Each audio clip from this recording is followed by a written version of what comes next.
प्रीति जी कैसे हैं? बहुत अच्छी हूँ। आज कितने दिन हो गए ऑपरेशन को? आज 19 डेज हो गए। अब आप कैसा फील कर रहे हैं? बहुत अच्छा, बहुत लाइट। कोई दिक्कत तो नहीं आई? नहीं, बिल्कुल नहीं। चलो बहुत बढ़िया। प्रीति जी, आपको ऑपरेशन से पहले क्या क्या तकलीफ थी और आपने ये डिसीजन क्यों लिया कि अब सर्जरी ही करवानी पड़ेगी, और सर्जरी के बाद अब आपको कैसा लग रहा? मेरा वेट बचपन से ही ज़्यादा था और मुझे अस्थमा हुआ, उससे और ज़्यादा मैंने गेन कर लिया। फिर आफ्टर मैरिज भी मैंने अस्थमा काफ़ी डेवलप हुआ, तो बेबी होने के बाद काफ़ी गेन हुआ। बट उसके साथ साथ मुझे ओवर वेट के साथ साथ मुझे और प्रॉब्लम्स होने लग गई। नीज़ की प्रॉब्लम, नीज़ में पेन्स था, बैक पेन स्टार्ट था और अस्थमा भी काफ़ी सीवियर रहता था। काफ़ी सारे डाइट कोर्स और ये सब करा, एक्सरसाइज वगैरह, बट किसी चीज़ से कम नहीं हुआ। मेरा होता था 1-2 किलो, बस इससे ज़्यादा नहीं होता था। और मुझे वॉक करने में भी काफ़ी प्रॉब्लम रहती थी। तो मैंने मेरे एक कज़न से जो जोधपुर में हैं, डॉक्टर राहुल, उनसे कंसल्ट करा। उन्होंने मुझे डॉक्टर सुनील चांडक के बारे में बताया। उन्होंने बोला एक बार आप वहाँ जाओ और बात करो। मैं यहाँ आई, डॉक्टर चांडक ने, डॉक्टर पंकज ने, डॉक्टर चौधरी ने मुझे काफ़ी अच्छे से बताया, कि सारा समझाया कि क्या सर्जरी है, कैसा है। तो हम लोगों ने सर्जरी डिसाइड करी और सारा अच्छे से हुआ और मैं काफ़ी अच्छा फील कर रही हूँ अभी।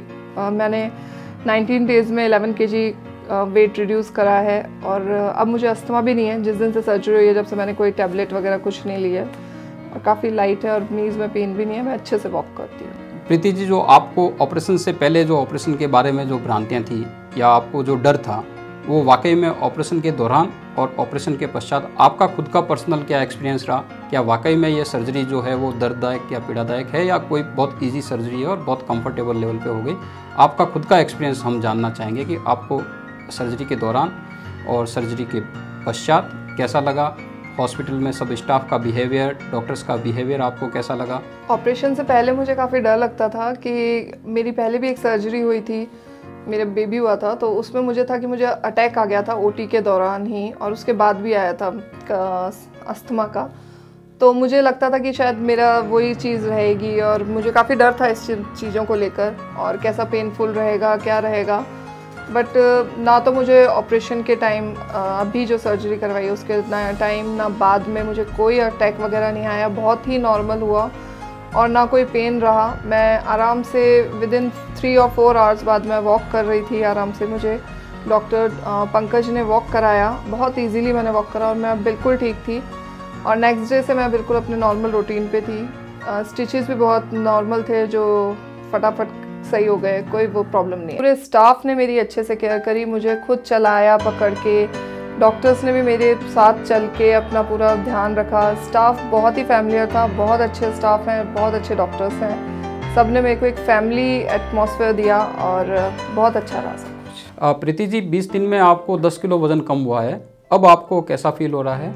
और जो वज़न की वजह से पहले अस्थमा की बीमारी, सांस फूलने की बीमारी और चलने फिरने में जो नी पेन वगैरह था, उसमें अब कितना रिलीफ है? इन 20 डेज़ में मेरा वेट 10 से 11 किलो कम हुआ है। मैं बहुत ज़्यादा एनर्जेटिक फील कर रही हूँ। मुझे आजकल चलने में कोई प्रॉब्लम नहीं होती है। मैं अस्थमा से बिल्कुल, अभी मैंने इतने दिन से मेडिसिन ले ली है, तो मुझे कहीं ज़रूरत भी नहीं पड़ रही है। और मैं ना तो मुझे नी पेन से, आजकल स्टेयर्स चढ़ने में फटाफट चढ़ती हूँ, तो मुझे कोई प्रॉब्लम नहीं आ रही और हर काम मैं आराम से कर रही हूँ। अब प्रीति जी, आप ये बताएं, आपकी खुद की फैमिली में इतने डॉक्टर्स हैं, आप डॉक्टर फैमिली से बिलोंग करते हैं और मेडिकल के बारे में भी आपका काफ़ी नॉलेज है, तो आप जोधपुर के, जयपुर के और राजस्थान के दूसरे लोगों को आप क्या सलाह देंगे इस सर्जरी के बारे में? खास करके जो जयपुर के लोग हैं, जो काफ़ी इधर उधर मेट्रो शहरों में ज़्यादा जाते हैं इस सर्जरी के लिए और काफ़ी तकलीफ भी पाते हैं, फॉलोअप भी उनका वापस बराबर नहीं हो पाता है, तो उन लोगों के लिए आप क्या सलाह देना चाहेंगे? मेडिकल फैमिली से बिलोंग करने के उससे मैं बोल सकती हूँ कि हमें सर्जरी जयपुर में ही करवानी चाहिए, क्योंकि इससे आपके काफ़ी फ़ायदे रहते हैं। आप फॉलोअप बहुत आसानी से कर सकते हैं, डॉक्टर से कांटेक्ट हो सकता है और इकोनॉमिकली भी ये बहुत अच्छा है आपके लिए। और मैं सबको सजेस्ट करूँगी कि इंडस हॉस्पिटल बहुत अच्छा है। कॉस्ट इफेक्टिव के बारे में मैं बोलना चाहूँगा कि मैंने बाकी जगह रिसर्च किया इसके बारे में कि ये ऑपरेशन कहाँ पर करवाना चाहिए। बाकी मेट्रो सिटीज़ हैं, दिल्ली है, मुंबई है, अहमदाबाद है। सो मेरे को ऐसा लगा कि this hospital is cost effective and यहाँ पर मुझे सारी चीज़ें फैसिलिटी अवेलेबल थी, सारे डॉक्टर्स अच्छे हैं, सारा इंटरनेशनल लेवल का इक्विपमेंट्स दे यूज़ इट। तो मेरे को ऐसा लगता है कि लाइक जब वही सेम चीज़ आप कम पैसों में कर सकते हैं तो फिर हमें यहीं करवाना चाहिए। और मेरा ये सजेशन भी है बाकी सब पेशेंट के लिए कि लाइक जब आपके ही शहर में सेम चीज़ उपलब्ध है तो आपको उस चीज़ को प्राथमिकता देनी चाहिए बजाय दूसरे शहरों में जाके करने के लिए, क्योंकि आपको अगर दूसरे शहरों में जाएंगे तो आपका खर्चा और ज़्यादा बढ़ेगा, आपको वहाँ पर फॉलोअप लेने में दिक्कत आएगा। मैं डॉक्टर चांदक और उनकी टीम को बहुत बहुत धन्यवाद देना चाहूँगा, जो कि उन्होंने मेरी वाइफ को एक नया जीवन दान दिया है और हम लोग दोनों इनके बहुत ज़्यादा शुक्रगुजार हैं। Thank you sir, thank you madam and good luck. आप प्रीति शर्मा हैं, इनकी उम्र 34 ईयर है, इनके एक बेबी है और इनका बचपन से थोड़ा सा वज़न ज़्यादा था, फैमिली हिस्ट्री भी है, इनकी मदर का भी वज़न काफ़ी ज़्यादा था। मदर की 35 से 40 के अराउंड मदर का ओबेसिटी की वजह से डायबिटीज़ के शिकार हो गए थे। उनका डायबिटीज़ आज की डेट में बहुत ज़्यादा अनकंट्रोल है और मोटापा भी बिल्कुल अनकंट्रोल है। डायबिटीज़ से रिलेटेड उनको काफ़ी कॉम्प्लिकेशंस वगैरह हो गए हैं। तो अपनी मदर का जेनेटिक देखते हुए, अपना फैमिली का बैकग्राउंड देखते हुए इनको भी ओबेसिटी की वजह से काफ़ी तकलीफ होने लग गई थी। आज की डेट में इनका जो वज़न है वो 108 किलो है और इनकी जो हाइट है वो 161 सेंटीमीटर है। इनकी हाइट के अकॉर्डिंग इनका जो वज़न है वो 65 केजी होना चाहिए और इनका access body weight 44 KG access body weight है। इन्होंने डाइट, एक्सरसाइज और चलने फिरने से काफ़ी कोशिश की, मेडिकल की भी काफ़ी कोशिश की, ड्रग्स वगैरह भी लिया, लेकिन किसी भी चीज़ से कोई लंबा फ़ायदा नहीं हुआ। 3-4 किलो वज़न एक बार कम होता और फिर से जब मेडिसिन वगैरह बंद करते या एक्सरसाइज डाइट बंद करते तो इनका वज़न फिर से बढ़ने लग जाता था। दूसरा, इनको अस्थमा की प्रॉब्लम कंटिन्यूस बढ़ती जा रही थी बढ़ते हुए वज़न की वजह से, तो इनको स्टेरॉयड वगैरह भी यूज़ करने पड़ते थे, कई बार पफ वगैरह यूज़ करते थे, मेडिसिन यूज़ करते थे।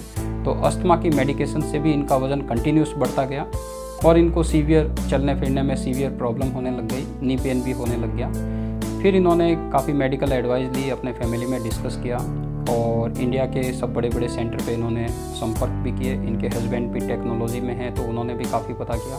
इन्होंने फिर इंडस श्रीराम हॉस्पिटल को चूज़ किया, जहाँ पे रोबोटिक और इंटरनेशनल लेवल की सारा बेरेटिक सेंटर है, जहाँ पे हर तरह की सर्जरी उपलब्ध है। सब बेस्ट से बेस्ट जो मेडिकल मैनेजमेंट और सर्जिकल मैनेजमेंट बेरेटिक का हो सकता है, मोटापे का हो सकता है, वो यहाँ एक ही छत के नीचे अवेलेबल है। इन्होंने हमसे कांटेक्ट किया, हमारी टीम ने इनको सारा डिजीज़ के बारे में बताया, ये सेटिस्फाइड हुए।